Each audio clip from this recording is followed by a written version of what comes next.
tarde a todos, bem-vindos. É uma honra poder participar nestas jornadas no papel de moderadora do painel Direito à Informação. Agradeço desde já, em meu nome e em nome da entidade reguladora da saúde, a vossa presença. Obrigada por se juntarem a nós nesta segunda edição das Jornadas ERSE, esperando que este painel se constitua um espaço de reflexão e discussão sobre a importância do direito à informação no setor da saúde. Vou só, antes de mais, transmitir uma pequena nota. O painel Direito à Informação sofreu uma pequena alteração de última hora, devido a um compromisso inadiável de uma das nossas oradoras e, portanto, teremos, em primeiro lugar, a intervenção da excelentíssima professora Cristina Vaz de Almeida. De seguida, ouviremos a doutora Teresa Santos e, por fim, a doutora Rosário Terezo. Depois desta nota e passando ao tema que aqui nos trouxe, como todos sabemos, o acesso à informação é um direito humano fundamental e é especialmente crucial no contexto da saúde. O direito à informação, neste setor, capacita os indivíduos a tomarem decisões informadas sobre a sua saúde, a navegarem no sistema e a compreenderem procedimentos médicos, participando assim ativamente do seu plano de saúde. Numa era em que a tecnologia médica está cada vez mais avançada e os sistemas de saúde em rápida evolução, garantir que todos tenham acesso a informações verdadeiras, completas, inteligíveis e transparentes é essencial. O conceito de direito à informação na saúde evoluiu ao longo dos séculos, refletindo mudanças nas práticas médicas, valores sociais e avanços na tecnologia da comunicação. Tanto no âmbito internacional quanto nacional, também existem quadros legais que protegem este direito e fornecem uma base para garantir o acesso à informação em saúde. Este painel vai assim explorar a importância do direito à informação neste setor, os quadros legais vigentes, desafios, implicações no atendimento ao utente e resultados em saúde. O painel que aqui estou a moderar terá, tal como referi anteriormente, a intervenção de 3 ilustres oradoras que partilharão connosco as suas perspectivas, experiências e melhores práticas para um exercício pleno de direito à informação. Em primeiro lugar, teremos então o prazer de ouvir a excelentíssima professora Cristina Vaz de Almeida. A professora Cristina é doutora em Ciências da Comunicação com especialização em Literacia em Saúde, Presidente da Sociedade Portuguesa de Literacia em Saúde, diretora da pós-graduação em Literacia em Saúde no Instituto Universitário de Ciências Psicológicas, Sociais e da Vida, é investigadora no Instituto Superior de Ciências Sociais e Políticas e é também autora e coordenadora científica de vários livros, capítulos e artigos sobre literacia em saúde, marketing e comunicação em saúde. Num segundo momento, em representação da entidade reguladora da saúde, teremos a doutora Teresa Santos.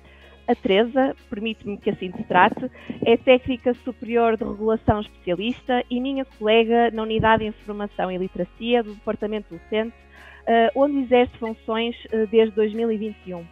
A Teresa é licenciada em Direito e mestre em Ciências Jurídico-Privatísticas pela Faculdade de Direito da Universidade do Porto.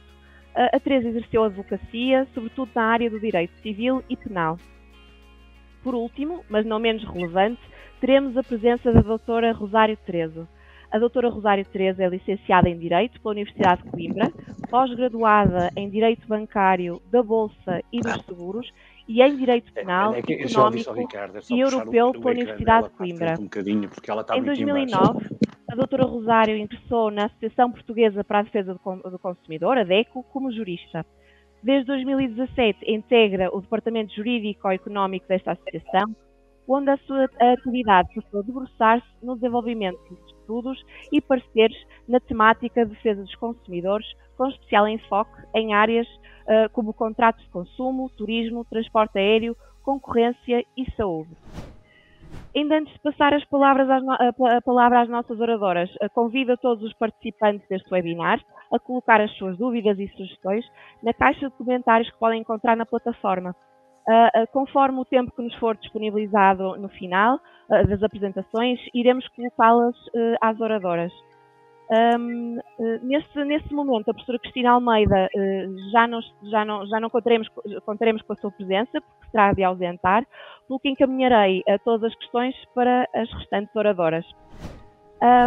No entanto, devido também ao elevado número de participantes, é possível que não consigamos trazer ao debate todas as dúvidas. Desse modo, tal como já foi referido pelo meu colega Vítor, a ERSE disponibiliza o endereço de e-mail direitos.deveres@rs.pt. Depois de apresentadas as nossas oradoras e transmitidas todas estas notas, passarei então a palavra à professora Cristina. Professora, quando quiser. Muito obrigada, muitíssimo obrigada. Boa tarde a todos e a todas, é um grande prazer estar aqui. Então vou falar um pouco sobre o direito à informação, fazendo aqui uma ponte com a experiência do paciente e a sua jornada e a literacia em saúde. Em primeiro lugar, agradecer ao Dr. António Pimenta Marinho e à Dra. Ana Sofia Silva, ao Dr. Nuno Silva e à Dra. Márcia Azevedo este convite de estar aqui nestas jornadas que são de facto muito relevantes. Eu falarei um pouco sobre os pressupostos, elementos constitutivos, algumas linhas orientadoras, soluções e a conclusão. Sabemos que exercer os direitos e deveres é um ato de cidadania, é uma prática da civitas e todos nós temos esse direito à cidadania. Quando nós falamos em direitos e deveres, a pergunta é por onde é que nós começamos? Começamos pelo cidadão, a entrada do cidadão informado no sistema, numa grande casa societal, onde de facto os direitos e os deveres estão rodeados de uma série de elementos e de fatores preponderantes. Além do ciclo de vida, o seu contexto, as regras sociais, as questões próprias da literacia em saúde, do acesso, da compreensão e do uso dos recursos, as questões da educação, da cultura, do social, da saúde e da comunidade onde ele se encontra. A OMS diz que não deixamos ninguém para trás, eu prefiro todos contam, não é? Numa sociedade em que a literacia em saúde de facto salva vidas. Nós temos que começar a pensar que as pessoas, quando têm baixos níveis de ativação, são pessoas que são menos propensas em terem um papel ativo e a manterem-se saudáveis. E esta falta de confiança e experiência na gestão da sua saúde significa que muitas vezes elas até nem preferem pensar nisso e tendem a alguma inércia e tendem de facto a delegar em outros essa tarefa. E por isso, como é que nós ativamos? A ativação do paciente descreve estas tais competências e competências é sempre um construto. Conhecimentos, capacidades e atributos pessoais, associados à confiança que uma pessoa tem na sua gestão da sua própria saúde e da jornada em que segue. Quando nós falamos em competências, e são precisas competências para se exercerem os direitos e os deveres, a pessoa precisa de conhecer, fazer e ser, e é esta decisão e a ação da pessoa que está envolta na criação de expectativas, memórias, histórias e na mudança de comportamento. Nós, quando pensamos nos desafios para uma melhor qualidade de saúde, a McKinsey fala de uma forma muito interessante que nós devíamos criar momentos significativos, mas que estes momentos significativos requerem, de facto, da sociedade um pensamento mais analítico, mais complexo e mais preciso. Também estas experiências que os pacientes têm também envolvem as questões culturais, porque implementar também direitos e deveres com sucesso tem que haver uma cultura da organização que possa organizar as pessoas em torno de uma visão e propósitos comuns. Quando nós falamos nas falhas no acesso, quando os cuidados são culturalmente competentes e que isto tenha influência nos direitos e deveres, vemos alguns públicos com baixa literacia em saúde, os tais públicos mais fragilizados, que sofrem alguma discriminação nos cuidados de saúde, ou o seu profissional não teve tempo para ouvir as suas preocupações, ou ignorou-as, ou não explicaram as coisas de uma forma compreensível, ou foram desrespeitados, por exemplo, funcionários na área do acolhimento, ou os próprios serviços de intérprete não estavam disponíveis ou não eram prestados, e alguns estudos apontam algumas falhas que se associam também à capacidade de pagamento, ao tratamento injusto, às diferenças às vezes na raça, etnia ou cor da pele, e um estudo recente de 2023 nos Estados Unidos dizem que 1 em cada 5 adultos migrantes disse ter tido problemas para pagar os cuidados de saúde e 1 em cada 4 disseram que ignoraram ou adiaram os seus cuidados de saúde, precisamente por esta questão da fragilidade. Quando vemos as barreiras ao acesso, também podemos ir para os horários não adequados, os locais de consulta não convenientes, os problemas de navegação nos cuidados de saúde. Aliás, houve um estudo do MPOL, um estudo feito recentemente entre 2019 e 2021 que Portugal participou, e um dos principais problemas é a navegabilidade do cidadão no sistema de saúde. ou também, por exemplo, a impossibilidade de falar com alguém na sua língua preferida. Quando nós olhamos para os elementos constitutivos dos direitos e dos deveres deste paciente, vamos à Lei de Bases da Saúde, que diz, por exemplo, na linha K, que é preciso uma divulgação transparente da informação em saúde. E a transparência assegurando a existência de uma informação atualizada e clara sobre o funcionamento do SNS. Neste novo livro, muitíssimo interessante, dos direitos e deveres dos utentes da IRS, da Entidade Reguladora da Saúde, existem 295 referências à informação. 295 referências. A importância da informação. Cito aqui o direito à decisão. E porquê? Porque o direito à decisão livre e informada contempla dois vetores. Não só o direito à informação e depois o direito ao consentimento, à recusa, à anuência ou à recusa. Também, quando nós falamos no direito à decisão, que contempla o direito à informação, sabemos que esta decisão, para ser juridicamente válida, tem que ser livre, informada, esclarecida e consciente. Ora, o que é que se passa? O Damásio diz-nos que, para esta tal decisão livre, informada, esclarecida e consciente, nós, o ser humano, capta o mundo exterior através das suas percepções dos órgãos sensoriais, através dos seus órgãos sensoriais, dos olhos, dos ouvidos, do paladar, do tato e do olfato. E é esta percepção do mundo exterior que é captada na mente humana e nós fazemos as tais representações mentais simbólicas que depois, através da razão e o sentimento, conseguimos tomar algumas decisões acertadas em saúde que têm a ver com o acesso, com a compreensão, com o uso dos recursos. E quando acontece um jargão técnico, uma palavra que a pessoa não entenda, o que é que acontece? Essa palavra complexa não é traduzida, a pessoa não consegue fazer essa tal representação mental simbólica, não se fixa na sua memória, não provoca recordação e gera a falta de compreensão. Aquilo que eu digo que é uma cacofonia do mundo exterior em relação às decisões que nós exigimos que a pessoa tome. E por isso a pessoa, sem representação mental simbólica, não consegue entender, não compreende e não sabe usar o recurso. E há um vazio das decisões. Tem a ver com a parte fisiológica e com a parte cognitiva do ser humano. Eu só cito aqui uma extensão de uma frase que estava junto de um documento do RGPD e diz: o RGPD estipula critérios ligeiramente distintos relativamente à informação que seja recolhida diretamente junto dos titulares, dados ou indiretamente.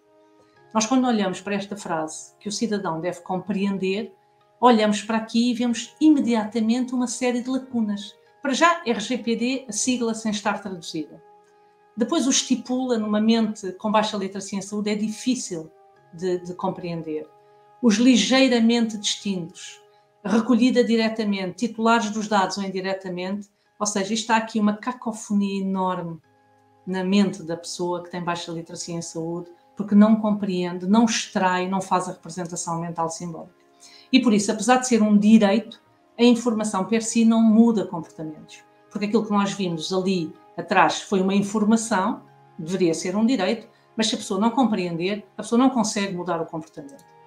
E por isso, nós somos a nossa memória, baseados neste racional e nesta emoção. E sabemos que os acontecimentos, quando estão vinculados a um contexto emocional e que a pessoa se sente de uma forma positiva envolvida, é mais fácil de ser recordado. E o que é que acontece é que estes deveres têm que ser incorporados nesta tal experiência da pessoa. E estão associados a uma certa subjetividade, nós interpretamos de acordo com o nosso sentido, na simbologia, porque nós atribuímos o significado ao que vemos e que participamos, às respostas hedónicas, estamos sempre a procurar entre o prazer, a recompensa e aquilo que perdemos, e queremos evitar a tal dor, e por isso estamos sempre o que é que eu ganho, o que é que eu perco, o que é que eu ganho, o que é que eu perco, e as questões também da estética. Nós gostamos da estética, do belo. Se entrarmos numa unidade de saúde e ela estiver amena, agradável, prazerosa, talvez tenhamos mais interação se ela estiver suja, com demasiada informação, com pouca sinalética. E por isso, a experiência de serviço vai ao encontro daquilo que nós dizemos que faço porque compreendo e ajo porque sei fazer. As tais competências que a literacia em saúde fala. Também, para nós debatermos as questões dos direitos e os pacientes na sua jornada, temos que também fazer o questionamento. É perguntar e responder algumas perguntas importantes, que é, por exemplo, compreendemos o que significam os direitos e deveres para esse utente, em todas as suas vertentes? Então, o que é que são para os utentes as soluções mais humanizadas? E qual é o papel dos profissionais nesta questão dos direitos? Estamos, por isso, envolvidos nestas questões das competências biopsicossociais que envolvem as competências comunicacionais e, na realidade, as questões da literacia em saúde, seja para as organizações, seja para os profissionais, para que este acesso, compreensão e uso dos recursos se faça de forma modular e mais interativa. Quando nós olhamos para esta frase, que vemos em muitos cartazes, aumento da violência contra profissionais.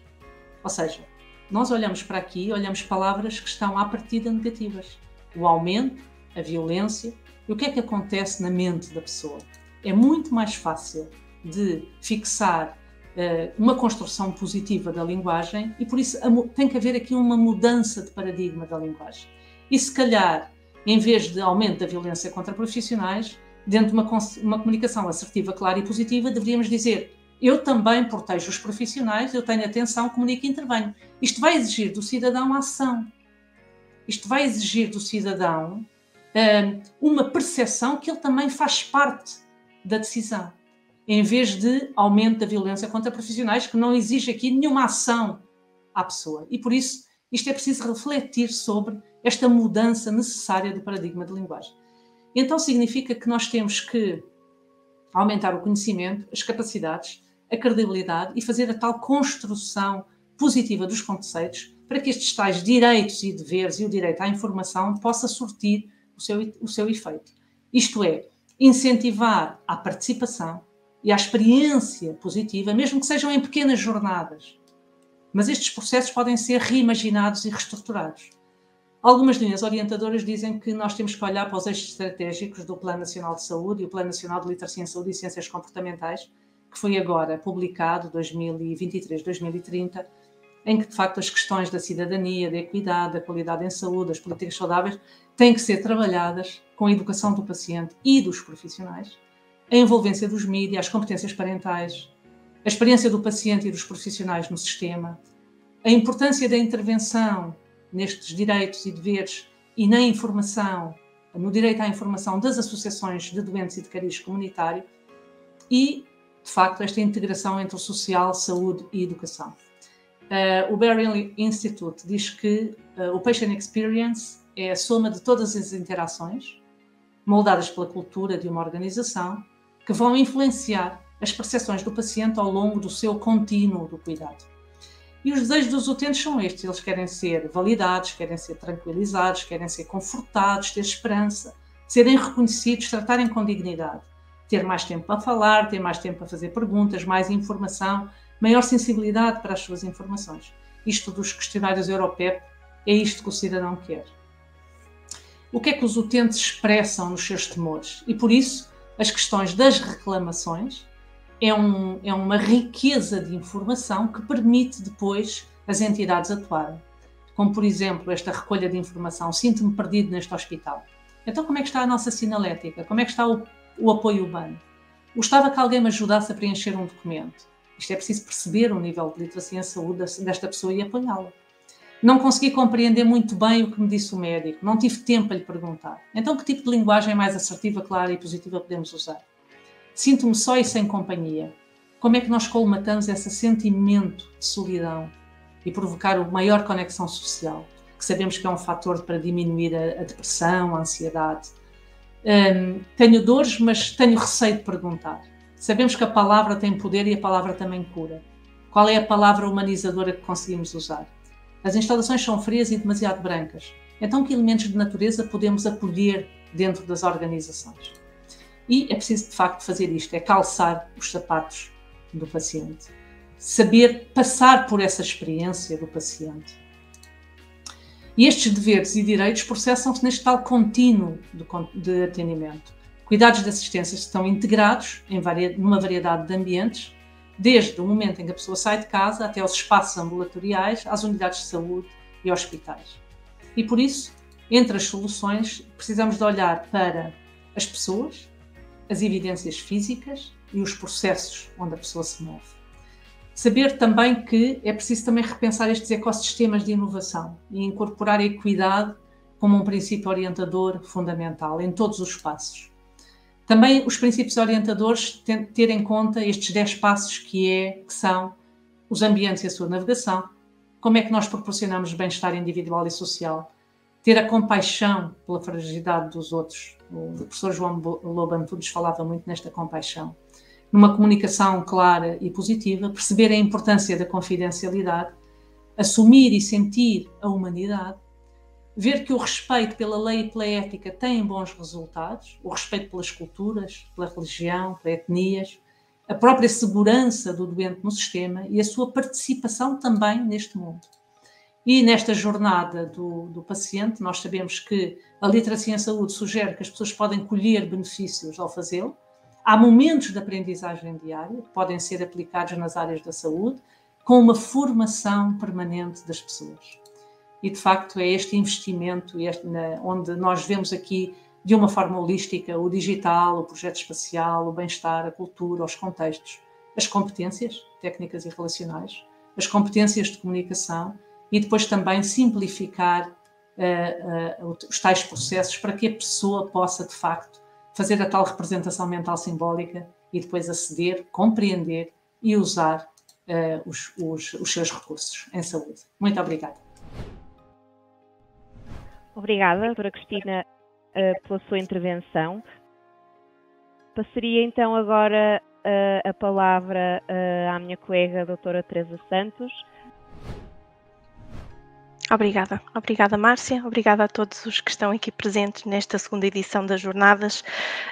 Vamos então falar um bocadinho sobre o direito à informação, este direito que é tão vasto, mas que tentarei aqui condensar as suas principais ideias, aproveitando e agradecendo desde já a belíssima introdução e apresentação da professora Cristina, que já deu muitas ideias importantíssimas e que ao longo da minha apresentação também vou tocar em algumas delas.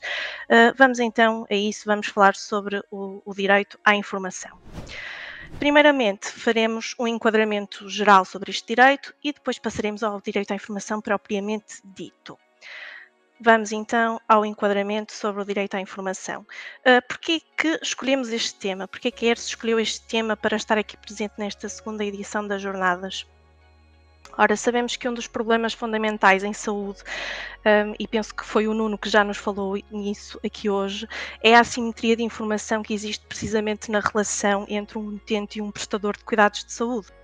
Todos nós, enquanto utentes, temos do nosso lado informação, isso é certo, mas é uma informação imperfeita, ou seja, nós sabemos os sintomas que nos afligem, sabemos aquilo que estamos a sentir, mas não sabemos determinar qual é a sua origem, qual é a sua gravidade, nem tampouco sabemos qual é o tratamento adequado a realizar. Não devemos, pelo menos, ser médicos de nós próprios. Portanto, e aqui tentando aligeirar um bocadinho as coisas, é como nós levarmos o carro ao mecânico, não é? Nós sabemos que o nosso carro faz um barulho estranho, mas não sabemos determinar a causa. Por isso levamos-lo ao mecânico e confiamos naquilo que ele nos diz. E se por um lado nós utentes temos esta informação imperfeita, já os profissionais de saúde, que estão do outro lado desta relação, são portadores do conhecimento exato sobre os cuidados mais adequados às nossas necessidades, às nossas situações específicas de saúde. Portanto, deste modo, o direito à informação deve potenciar a verdade, mas também a transparência que deve existir sempre na relação entre um utente e um prestador de cuidados de saúde. O utente tem o direito a ser informado e o prestador, por seu turno, tem sempre o dever de esclarecer. Já vamos ver a seguir sobre que matérias em específico. Combate-se deste modo, tenta-se combater deste modo a assimetria de informação, que já foi aqui falada, e possibilita-se ao utente ter toda a informação que lhe permita, e isto é muito importante, que lhe permita escolher livremente o prestador de cuidados de saúde com o qual quer lidar, no qual quer ser tratado, e ainda tomar uma decisão livre e esclarecida quanto aos cuidados de saúde que lhe são propostos. Portanto, nesta matéria devemos ainda ter sempre presente que qualquer prestação de cuidados de saúde só é legítima se previamente o profissional de saúde tiver obtido o consentimento do utente e só poderá obter esse consentimento de forma válida se munir o utente de toda a informação necessária para esse efeito. Em 2017, publicou um estudo sobre literacia em direitos dos utentes dos cuidados de saúde que podem consultar neste link que aqui vos deixo neste primeiro ponto. Este estudo foi realizado através de questionários e avaliou os níveis de literacia tanto dos utentes como dos profissionais do setor da saúde. E aqui estamos a falar em profissionais de saúde, mas também em profissionais administrativos ao serviço dos serviços de saúde. Portanto, ele avaliou os níveis de literacia em direitos dos utentes e ainda também avaliou a capacidade dos profissionais em transmitir informação sobre direitos dos utentes. Este estudo teve resultados surpreendentes.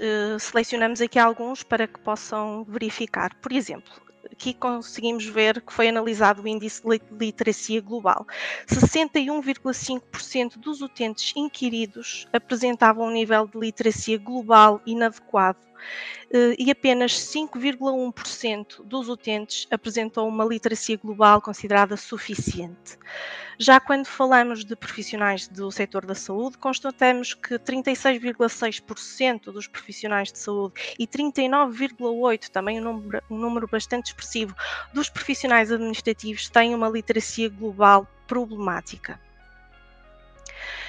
Por outro lado, analisado o nível de literacia sobre o direito à informação, que é este direito de que falaremos hoje com especial enfoque, verificamos que 38,5% dos utentes inquiridos têm uma literacia suficiente e 13,4% dos utentes uma literacia inadequada. No que respeita aos profissionais do setor da saúde, neste ponto, 41,2% apresentaram uma literacia considerada suficiente e 43,7% dos profissionais da área administrativa também apresentaram uma literacia considerada suficiente pela ERS face aos resultados obtidos no inquérito. Se analisadas as questões sobre consentimento informado, que é um tema que, como já conseguiram perceber, está intimamente ligado com este direito à informação, com o direito à decisão esclarecida e livre. Uma vez que sem informação não há consentimento informado, verificamos que 87,6%, e isto é realmente preocupante, dos utentes têm um nível de literacia inadequado. Já quando passamos para os profissionais do setor da saúde, 66,8% dos profissionais de saúde apresentam um nível também ele inadequado de literacia, e aqui os profissionais administrativos apresentaram resultados de 66,4%. A importância desta temática do direito à informação é também salientada quando analisamos os números de reclamações relacionados com este assunto. Reclamações que, na sua gênese, têm questões que contendem com o direito à informação. Neste quadro que aqui vos apresento, conseguimos concluir no que respeita a temas como informação prévia sobre custos, como participações, coberturas, acesso ao processo clínico, consentimento informado, liberdade de escolha e direito à segunda opinião, tudo temas satélite, digamos assim, em relação ao direito à informação. Verificamos que houve um volume elevado de reclamações, sendo certo que há um especial destaque para reclamações sobre questões financeiras. E isto aqui estamos a apresentar dados de 2022 e dados de 2023 por data de ocorrência, ou seja, situações que ocorreram nestes anos analisados. Já no que respeita a pedidos de informação, que recepcionamos quer por escrito, quer por telefone, através da linha de apoio da ERS, em 2022 também recebemos um volume considerável e, novamente, as questões financeiras assumem um lugar de destaque. Vamos então agora passar ao direito à informação propriamente dito. E a primeira questão que podemos colocar é: a quem é que compete então informar o utente? A quem é que compete esclarecer o utente? Sabemos que a prestação de cuidados de saúde atualmente resulta normalmente do trabalho de uma equipa alargada, com uma diversidade de profissionais de saúde, com vários e diferentes recursos tecnológicos, o que leva a que o utente contacte com variados e diversos profissionais durante o processo da prestação de cuidados de saúde. Deste modo, a regra geral a obrigação de prestar informação clínica relevante para que o utente decida compete ao profissional de saúde que propõe os cuidados de saúde ao utente. Mas também competirá, atenção, ao profissional de saúde que executa os cuidados e também àquele que participe neste processo, garantir que o utente está devidamente informado, ou seja, não virá mal nenhum ao mundo, pelo contrário, que todos os profissionais se assegurem que a cada momento, antes de cada intervenção, se assegure que o utente está devidamente esclarecido e compreende aquilo que se vai realizar. Por outro lado, no que respeita a questões sobre informação administrativa e financeira, a sua transmissão competirá ao responsável designado pelo prestador de cuidados de saúde nesta matéria. E agora, quem é que deve ser informado? Já vimos quem é que deve informar, vamos agora passar a falar um bocadinho sobre quem é que deve ser informado. Regra geral, a informação prévia para a obtenção de consentimento de cuidados de saúde deve ser prestada ao próprio utente. É ele quem vai tomar uma decisão sobre os concretos cuidados de saúde que lhe são propostos. Deste modo, reflete-se a sua liberdade, a sua autonomia, a sua autodeterminação, o seu direito à autodeterminação, e assim se preserva a sua intimidade, que deverá ser sempre protegida pelo dever, desde logo, de sigilo profissional que deve nortear a relação entre utente e prestador de cuidados de saúde. Isto significa que o profissional de saúde não pode prestar informação sobre a saúde do utente a terceiros, nem mesmo aos familiares do utente. E não pode fazê-lo sem autorização prévia e expressa do próprio, sob pena, então, de estar a violar a obrigação de segredo profissional. No entanto, e como podem ver aqui no slide, apesar da existência desta regra geral, a informação também pode efetivamente ser prestada a terceiros em determinadas situações. Desde logo, desde que estes terceiros estejam habilitados específica e expressamente para o efeito, seja por via de uma autorização concedida pelo próprio utente, e aqui estamos a pensar na figura do procurador de cuidados de saúde, quer por via da lei, no caso do exercício das responsabilidades parentais em relação aos menores, ou até mesmo através de uma decisão judicial, e aqui estamos a pensar concretamente, por exemplo, nos acompanhantes, no caso dos maiores acompanhados. Já vimos quem é que deve informar, quem é que deve ser informado. Vamos então ver em que momento é que deve ser prestada a informação. A informação deve ser prestada ao utente antes da execução do exame ou da intervenção terapêutica proposta, com uma antecedência suficiente para que a decisão do utente seja tomada de forma autónoma, consciente, em liberdade e permitindo-se deste modo a reflexão. No fundo, é isto que se pretende, que o utente reflita sobre os cuidados que lhe são propostos e, por conseguinte, imita ou não, como a professora Cristina já falou, imita ou não o seu consentimento, ou seja, que imita o seu consentimento informado ou recuse a prestação de cuidados de saúde. Mas existem desvios. E quais são os desvios a esta regra de informar previamente o utente? Estamos aqui a falar, por exemplo, daquelas situações em que não é possível transmitir a informação necessária ao utente, nem obter deste qualquer decisão, qualquer manifestação de vontade quanto aos cuidados de saúde, porque o profissional entende que eles são necessários e urgentes. Há aqui uma situação de urgência face à avaliação clínica realizada pelo profissional de saúde. Já vos disse que a realização de uma intervenção ou de um tratamento sem obtenção prévia de consentimento informado é ilegítima e, por isso, punível até criminalmente. Só não será punível se a obtenção do consentimento implica um adiamento que coloca em perigo a vida do utente, ou quando o consentimento foi dado para uma determinada intervenção ou tratamento e teve de se realizar outro diferente como meio de evitar um perigo para a vida, para o corpo ou para a saúde do utente. No entanto, estes dois desvios, estas duas exceções, só não serão puníveis se não se verificarem circunstâncias que permitam ao profissional de saúde concluir com segurança que o consentimento seria recusado pelo utente caso este estivesse em condições de receber a informação e de emitir a sua decisão. Vamos ver mais à frente, contudo, que o direito à informação não se esgota também neste momento prévio à prestação de cuidados de saúde. E que informação é que deve ser prestada? Vamos agora então abordar os tópicos que devem sempre constar, que devem ser sempre transmitidos ao utente. Desde logo o diagnóstico e a intervenção proposta, ou seja, qual é o exame, qual é a intervenção terapêutica ou medicamentosa proposta pelo prestador, quais os meios a utilizar, os fins a alcançar, o prognóstico associado, os riscos e efeitos secundários, porque todas as intervenções, claramente, como sabemos, e infelizmente têm sempre riscos e efeitos secundários. Depois, também deverá ser transmitido ao utente as alternativas. Alcançado um diagnóstico, a ciência, as leges artis podem considerar válidas, eficazes e eficientes diferentes abordagens e intervenções. Caberá ao profissional de saúde, ao abrigo da sua autonomia técnica, a escolha da solução mais adequada, transmitindo, contudo, sempre ao utente as alternativas existentes. O utente tem sempre direito a saber quais são as alternativas existentes.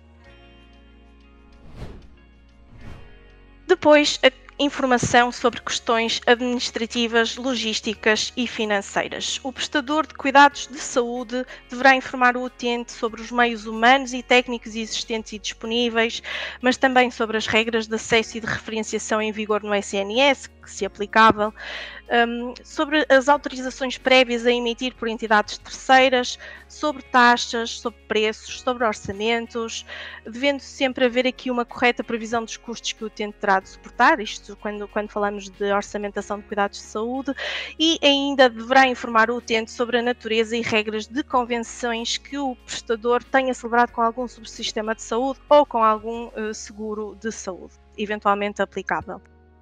Todas estas informações são relevantes não só para a decisão do utente quanto à prestação de cuidados de saúde em concreto, mas também para que este possa escolher livremente o prestador a quem irá recorrer. Já sabemos que atualmente o preço dos cuidados de saúde pode ser de facto um fator de desempate entre um e outro prestador.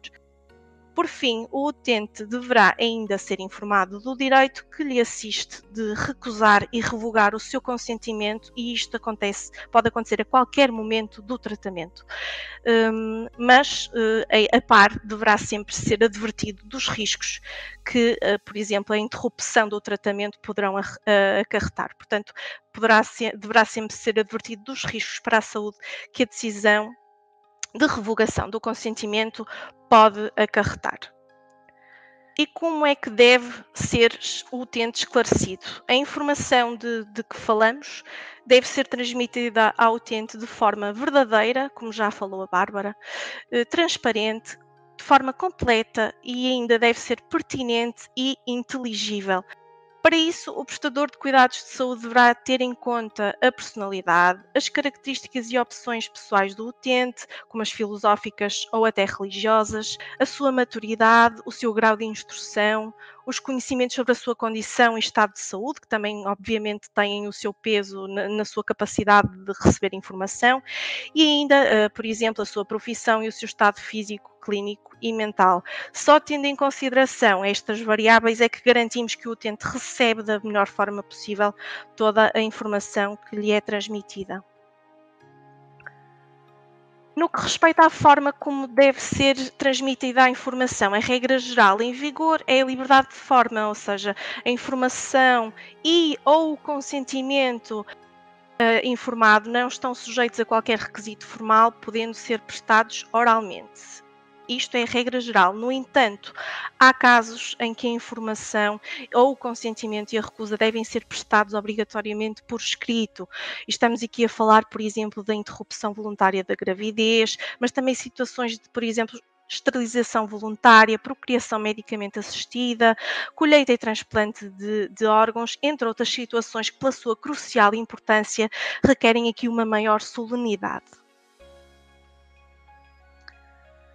E a lei prevê ainda também limites ao dever de informar e prevê duas situações específicas. A primeira delas é o privilégio terapêutico, que se trata de casos em que a saúde do utente poderia ser violentada, prejudicada, caso este viesse a ter conhecimento de determinados factos inerentes ao seu estado de saúde ou à intervenção que se pretende levar a cabo pelo prestador de cuidados de saúde. Cabe ao profissional de saúde avaliar caso a caso, avaliar a situação clínica do utente, a sua situação clínica física e mental, e a partir daí caberá ao profissional também fazer um juízo de prognose fundamentado para perceber se a informação que se pretende transmitir pode eventualmente colocar a vida do utente em risco ou causar-lhe algum dano grave. O outro limite excepcional a este dever de informar é o direito a não saber, uma consequência do princípio da autonomia e do respeito pelo livre desenvolvimento da personalidade que cada um de nós tem. Portanto, aqui trata-se de respeitar a vontade expressa de uma pessoa de não ser informada. Há pessoas que entendem assim e estão, obviamente, no seu direito. Portanto, este direito a não saber está, contudo, sujeito a limitações, não pode ser ilimitado, digamos assim, e está sujeito a limitações em função dos interesses do próprio utente ou então de terceiros. Estamos aqui a pensar, por exemplo, nos casos em que o utente padece de uma doença infecto-contagiosa, portanto é necessário informá-lo que é portador dessa doença para que ele se possa proteger e também proteger terceiros. Ora, fazendo então aqui um pequeno ponto de situação, já vimos que a informação deve ser prestada antes da escolha do prestador de cuidados de saúde e da prestação de cuidados de saúde em si, com vista a munir o utente de tudo o que necessita para poder escolher livremente o prestador, para conseguir prestar o seu consentimento de uma forma livre e esclarecida, ou então recusar os cuidados, e ainda a informação servirá para o utente, se assim entender, solicitar até uma segunda opinião a outro profissional de saúde. Esta matéria também é bastante relevante. No entanto, também durante a prestação de cuidados de saúde, cabe ao profissional de saúde garantir que vai transmitindo informação ao utente sobre a sua situação clínica a cada momento e sobre a evolução do seu estado de saúde, ou seja, este direito à informação estende-se também para durante a relação entre utente e prestador e estender-se-á também para o depois desta relação. Portanto, já depois de terminada a relação estabelecida com o prestador de cuidados de saúde, o direito à informação pode refletir-se também na possibilidade de o utente solicitar o acesso à sua informação clínica. E como vos disse, este acesso à informação clínica pode ser requerido a qualquer momento da relação de prestador, portanto não se cinja ao momento prévio nem ao momento da relação, mas também no depois. Falaremos disto de seguida, já em jeito de finalizar a apresentação. Falando então um bocadinho a título breve do acesso à informação clínica. A informação de saúde abrange todo o tipo de informação direta ou indiretamente ligada à saúde do utente. Estamos aqui a falar dos elementos que estão aqui enunciados no PowerPoint, ou seja, dados clínicos registados nas unidades de saúde, historial clínico e familiar, resultados de exames, análises, descrição de intervenções, diagnósticos e também de tratamentos. Todos nós com certeza já tivemos a oportunidade de algum momento da nossa vida olhar para os resultados de algum exame que nos foi prescrito e que nós fizemos. Portanto, isso é informação de saúde e é de nossa propriedade. E sendo nossa propriedade, as unidades de saúde são meras depositárias desta informação. Esta informação também não pode ser utilizada para outros fins que não os da prestação de cuidados de saúde, a investigação ou outros estabelecidos pela lei. E porque é de sua propriedade, como vos acabei de dizer, o utente tem direito de aceder livremente, sem entraves de qualquer ordem, ao seu processo clínico, à sua informação sobre a sua saúde, sem qualquer necessidade de intervenção médica, ou seja, não tem de pedir ao médico que, por via dele, aceda à prestação à informação de saúde. Pode fazê-lo diretamente, ter um acesso direto à sua informação clínica. Para tal, deverá fazê-lo sempre através de pedido dirigido ao prestador de cuidados de saúde. E aqui um tema que nos costuma aparecer nos pedidos de informação da ERSE são pessoas a questionar se têm de pagar pela consulta da informação de saúde. A mera consulta da informação é sempre gratuita, mas a reprodução da informação de saúde, quer seja em papel, em CD ou outros suportes, pode estar sujeita efetivamente ao pagamento de uma taxa ou preço, quer nos prestadores de cuidados de saúde do setor público, quer nos prestadores de cuidados de saúde do setor privado. Deixo-vos este slide com informação sobre legislação mais relevante nesta matéria que abordei. Poderão e deverão consultar. Temos aqui desde a Constituição da República Portuguesa aos estatutos da ERSE e a várias leis e decretos-leis relevantes nesta matéria. E deixo-vos também links para algumas das deliberações é costume, que ilustram o posicionamento da reguladora nestas matérias e que se traduzem em ordens, instruções ou recomendações aos prestadores de cuidados de saúde nestas matérias. Podem também consultar os alertas de supervisão da ERSE, também estão publicados no nosso website. Concretamente, sobre direito à informação, selecionei este alerta 3/2020, emitido durante a pandemia, sobre informação sobre preços, bem como também este comunicado sobre preços da prestação de cuidados de saúde. E em jeito de finalização, convidamos todos novamente a conhecerem o nosso website, a área utentes, a área específica dedicada ao projeto Direitos e Deveres, o nosso documento macro, que hoje já foi tão falado, as suas versões simplificadas e consolidadas. Também podem aceder às nossas perguntas frequentes sobre as mais variadas matérias e às nossas publicações, sejam alertas, notas informativas, boletins e ainda folhetos. Tudo isto no cumprimento do propósito que a ERSE tem sempre muito presente de prestar informação, orientação e apoio não só aos utentes, mas também aos prestadores de cuidados de saúde e aos demais agentes que têm intervenção direta ou indireta no nosso sistema de saúde. Contudo, alerto-vos que a existência destes conteúdos online não invalida que a ERSE realize, por exemplo, sessões de esclarecimento, que também já foram hoje faladas, dirigidas a prestadores, utentes, associações de utentes, sempre que entenda útil e necessário para todos.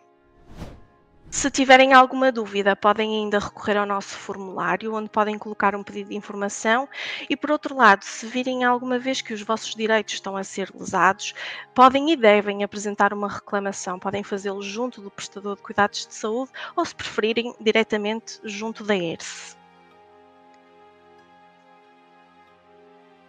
Muito obrigada a todos. Lembro-vos também a existência deste e-mail, direitos.deveres, onde podem deixar os vossos contributos para o nosso projeto. Muito boa tarde a todos.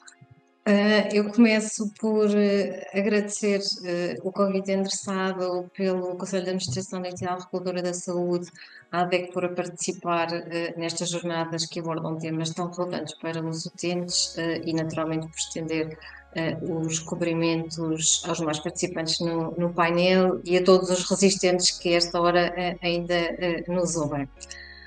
Como não podia deixar de ser, a voz da DECO neste painel sobre o direito à informação, eu diria que tem que ser a voz que evidencia os principais problemas que os utentes enfrentam relacionados com o direito à informação nas suas diferentes vertentes.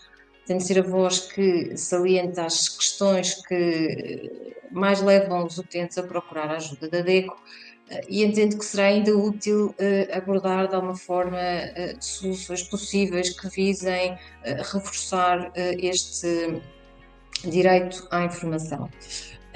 Mas antes de abordar especificamente os problemas, eu penso que faz sentido começar por uma questão montante, que hoje já foi aqui amplamente referida, a questão da literacia, e nesse sentido partilhar dados do Health Literacy Population Survey Project, uma pesquisa que mediu a literacia em saúde em 17 países da região europeia da OMS, no período de 2019-2021, e que, na verdade, nos traz dados, eu diria, algo preocupantes, embora já tenham conhecido uma melhoria face a estudos anteriores. E, de facto, esta pesquisa indicava que, em Portugal, 22% da população apresentavam um nível problemático e 8% um nível mesmo inadequado. Este estudo revelou ainda níveis reduzidos de literacia no que respeita à própria navegação no sistema de saúde, abaixo dos níveis gerais de literacia. E, nesse caso, a percentagem de portugueses que apresentavam um nível inadequado era, repare-se, 44%. Portanto, estamos aqui a falar, eu diria, de dados preocupantes que tornam evidente a necessidade de uma maior atenção, eu diria maior investimento e um envolvimento de todos, e quando falo de todos, incluo também as organizações da sociedade civil. E isto leva-nos ao primeiro problema, a falta de conhecimento do utente relativamente ao seu percurso no sistema de saúde, que, como é fácil compreender, dificulta o acesso e torna imperativa a necessidade de melhor orientarmos o utente no sistema de saúde. Um sistema centrado no cidadão, como ouvimos muitas vezes falar, deve ser um sistema em que o utente sabe orientar-se. Mas a verdade é que, em termos de orientação, em termos de percurso, a atual organização dos serviços não é clara para o utente. Eu diria que o ideal seria que este sistema fosse tão claro para os utentes como um esquema de uma boa linha de metro, em que o utente soubesse onde dirigir-se, onde parar, mas no fundo quase o oposto daquilo que temos hoje, em que muitos utentes têm dificuldade de facto em perceber como aceder aos cuidados que necessitam. E de facto a falta de uma informação clara, como já se falou aqui, a existência de assimetrias de informação entre utentes e profissionais, e mesmo a falta de literacia em saúde, tem de facto contribuído para um sistema de saúde que atualmente se encontra muito mais focado nos serviços do que propriamente no utente. Partilho, aliás, que os nossos estudos têm revelado que a interação entre utentes e profissionais, embora tenha conhecido uma melhoria nos últimos anos, continua de facto a ser uma interação insuficiente, sendo que apenas uma minoria dos utentes se sente envolvido nas decisões de tratamento. E penso que é importante termos presente que a própria adesão à terapêutica poderia claramente sair reforçada se esta interação existisse de uma outra forma, com claros ganhos em termos de saúde. Por outro lado, sem prejuízo de um aumento gradual do poder de influência do utente nas decisões sobre a sua saúde, a verdade é que os profissionais continuam a ser os grandes decisores, já que, como é sabido, o setor da saúde se caracteriza por uma informação imperfeita, profundamente assimétrica, em que, regra geral, o utente não está, de facto, em condições de poder tomar uma decisão relativamente à sua saúde, pelo menos sem depositar uma grande parte da decisão no profissional de saúde. Penso que podemos também concordar que a informação será sempre imperfeita, assimétrica, mas que, de forma a que o utente possa tomar decisões em saúde tão informadas quanto possível, é de facto fundamental promover a literacia dos utentes, quer quanto à sua saúde, quer quanto aos seus direitos. E eu diria que, no que respeita especificamente à questão dos direitos, será importante também promover essa literacia junto de todos os profissionais. Já foi aqui referido o estudo da entidade reguladora sobre literacia acerca dos direitos dos utentes, que demonstrou também que o problema não era exclusivo dos utentes e, portanto, que era bastante mais amplo. E, de facto, só promovendo mais literacia que será possível vermos os direitos dos utentes respeitados e o seu enquadramento em pleno funcionamento. Por outro lado, a DECO tem também evidenciado que o historial clínico dos utentes continua disperso pelas diferentes instituições a que o utente já tenha recorrido. E, nesse sentido, tem salientado a importância de garantir uma total interoperabilidade e uniformização dos sistemas de informação clínica dos utentes em todos os níveis de cuidados, independentemente da natureza do prestador de cuidados. E, nesse sentido, a DECO tem, de facto, apelado a uma centralização plena do registro eletrónico do utente que recorra a diferentes prestadores de cuidados. Eu diria que tanto os profissionais como os utentes devem poder aceder à informação em saúde, independentemente do local ou do prestador em causa, e só quando isto estiver verdadeiramente garantido é que poderemos falar num sistema verdadeiramente centrado no cidadão. Agora, e peço desculpa porque tenho aqui um problema qualquer de formatação com a minha apresentação, mas voltando especificamente ao direito à informação. Eu penso que é importante fazer aqui uma distinção entre dois aspectos específicos, de alguma forma já foram abordados na apresentação anterior. Por um lado, o fato de nos termos, quer da lei de bases, quer do artigo 7º da lei que consolida os direitos e deveres dos utentes, o utente dos serviços de saúde ter o direito a ser informado pelo prestador de cuidados sobre a sua situação, as alternativas possíveis de tratamento, a evolução provável do estado de forma acessível, objetiva, completa, inteligível, visando o consentimento informado. Por outro lado, temos que ter também presente uma outra dimensão do direito à informação relacionada com as informações administrativas e financeiras, relativamente às quais o utente tem necessariamente que ser igualmente e previamente também informado, de forma a permitir conformar, tomar a sua decisão e até exercer a liberdade de escolha.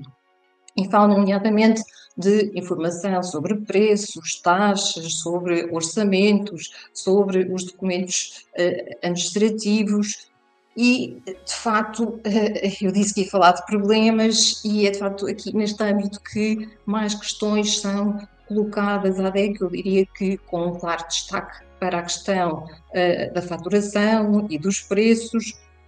Dizer também aqui que durante a pandemia e fruto da implementação de taxas Covid, mais tarde taxas de segurança, eu não vou agora aqui discutir a legitimidade da cobrança destas taxas para não fugir muito do tema do nosso painel, mas de facto houve aqui um claro pico de reclamações de utentes que efetivamente não só questionavam a legitimidade desta cobrança, perguntavam se efetivamente os prestadores podiam proceder a esta cobrança, mas que também de alguma forma questionavam a forma como eram informados acerca da mesma. De facto, porque muitas vezes eram surpreendidos com esta cobrança apenas numa fase tardia, muitas vezes só na fase do pagamento, por vezes até após um primeiro pagamento, ou quando, por exemplo, marcavam à distância as consultas só no momento da admissão. Relembrar que cabem aqui também informações sobre regras de referenciação no acesso ao Serviço Nacional de Saúde, sobre autorizações prévias a emitir por entidades terceiras, sobre regras aplicáveis no respeito às convenções celebradas entre os prestadores e determinados subsistemas, também sobre as regras aplicáveis aos seguros de saúde. Como disse, houve aqui, de facto, ou recebemos, de facto, reclamações relacionadas com o direito à informação e quer as reclamações apresentadas, quer também algumas análises que efetuámos no passado, de facto, demonstram existir alguns problemas, algumas falhas, por vezes, na forma como a informação é prestada e no dever de informar. Dou mais uma vez o exemplo relativo à cobrança de taxas de equipamentos de proteção individual, como disse, foi crítica durante o período da pandemia, motivou muitas reclamações de consumidores que foram surpreendidos com esta cobrança e que, de facto, muitas vezes não recebiam qualquer informação prévia. E quer as análises que efetuámos, de facto, na altura, tornaram, de facto, evidente que em muitos casos era muito difícil aceder, por exemplo, nos websites dos prestadores de cuidados, ou de alguns prestadores de cuidados, para ser mais certa, era muito difícil, por exemplo, aceder a um simples pressário. E percebemos também que a informação era prestada a respeito, por exemplo, dos preços, mas também sobre as taxas de equipamentos de proteção individual. A informação era prestada de uma forma, de facto, muito dispar quando era prestada, em muitos casos de forma insuficiente, e em alguns casos constatámos mesmo que não era prestada qualquer informação a respeito da cobrança destas taxas de equipamentos de proteção individual. É importante também referir que hoje o próprio relacionamento com os utentes, os próprios canais privilegiados pelos mesmos são os diferentes. A procura e a oferta de cuidados de saúde nos canais digitais é uma realidade que, penso, podemos dizer, estar ainda em expansão. E se é certo que pode ser, por exemplo, muito mais simples, no respeito aos prestadores privados, marcar uma consulta à distância, a verdade é que, como disse, pode não ser assim tão simples aceder a um simples pressário. Falando ainda novamente de reclamações, dizer também que a informação em saúde se revela muitas vezes complexa, e nomeadamente no que respeita aos documentos administrativos, mesmo faturas, que se revelam de especial complexidade para muitos consumidores. Recebemos também reclamações de utentes que são confrontados com faturas, muitas vezes já após a alta e um primeiro pagamento, ou de atos que não foram praticados, ou sem terem atenção às correções aplicáveis. E, de facto, face a todas estas dificuldades, a estas reclamações que vamos recebendo e que vamos identificando como problemas de alguma relevância, eu permito-me aqui partilhar uma sugestão que fizemos chegar ao Conselho de Administração da Entidade Reguladora da Saúde, ainda não há muito tempo, no sentido da entidade reguladora, no âmbito dos seus poderes de regulamentação, considerar estabelecer e aprovar um regulamento que, entre outros aspectos relevantes, estabelecesse obrigações de informação, de faturação e até algumas obrigações em termos de qualidade de serviço. No fundo, um regulamento que, reforçando e consolidando o direito à informação, estabelecesse aspectos que eu diria são fundamentais, como obrigações de informação pré-contratual, atendendo às especificidades setoriais, a forma de disponibilização da informação consoante os canais em causa, a informação que deve obrigatoriamente ser disponibilizada nos diferentes canais de atendimento, e falo nomeadamente sobre informação sobre preços, orçamentos, acordos, meios de pagamento, que estabelecesse regras em termos de faturação e do próprio detalhe da faturação, mas também procedimentos específicos no tratamento de reclamações relativas à faturação, nomeadamente estabelecendo uma regra que existe em outros setores de suspensão dos procedimentos de cobrança até esclarecimento e resposta ao consumidor, que estabelecesse mecanismos que garantam o atendimento presencial, mas também a possibilidade efetiva de marcação de consultas, quer de forma presencial, quer à distância, que introduzisse mecanismos facilitadores, quer da apresentação da reclamação, quer de pedidos de informação, regras claras sobre os prazos de resposta às reclamações, que nomeadamente estabelecesse a obrigatoriedade de informar o utente sobre a possibilidade de recorrer a um mecanismo de resolução de conflitos da ERSE, que estabelecesse deveres para com utentes com necessidades especiais, de forma a garantir que têm acesso à mesma informação, e que estabelecesse ainda consequências para o incumprimento de determinadas obrigações.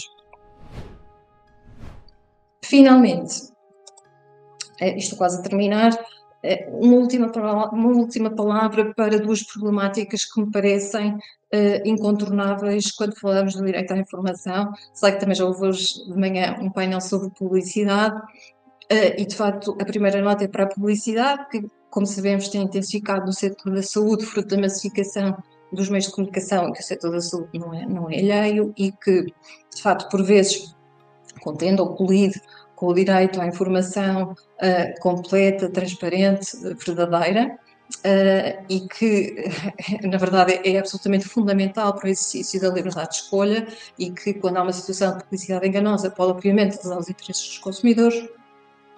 Nesta matéria, até que entende que é necessária mais fiscalização, também sanções mais dissuasoras, dizer que o regime jurídico relativo às práticas publicitárias em saúde, mais tarde o regulamento da entidade reguladora da saúde sobre os elementos de identificação e da mensagem, foram passos muito importantes na perspectiva da DECO, estabelecendo, nomeadamente, um conjunto de práticas que são proibidas em todas as circunstâncias, estabelecendo o tamanho dos caracteres em termos de legibilidade da mensagem publicitária, mas, de facto, a nosso ver, há matérias que merecem ser revisitadas, nomeadamente a questão das sanções, que consideramos não serem suficientemente dissuasoras. Por último, só uma nota de preocupação também relativa à questão das fake news e com os conteúdos não verificados que, como sabemos, infelizmente hoje se tornam muito facilmente virais, mas que na verdade não têm qualquer suporte científico, podem ser prejudiciais para a saúde dos utentes e até provocar danos irreparáveis. E isto numa era em que, como sabemos, muitos cidadãos têm apenas, ou tomam apenas por certa a informação a que acedem nos canais digitais e até em redes sociais, fruto do fácil acesso a conteúdo online. Também nesta matéria entendemos que necessariamente têm que ser tomadas medidas, que é preciso ser feito mais, medidas consensuais de combate às fake news, parecem compreender, por exemplo, campanhas, ou obviamente eu diria, campanhas de sensibilização para profissionais e utentes, plataformas com dados assentes em provas, a inclusão de provas científicas nos conteúdos em saúde divulgados nos mídias, mas de facto a DEC entende que também aqui se pode ir mais além e, quiçá, fazer uso de ferramentas inovadoras, como, por exemplo, ferramentas de inteligência artificial que poderiam ajudar os cidadãos a verificar se um determinado conteúdo a que acederam é ou não verídico.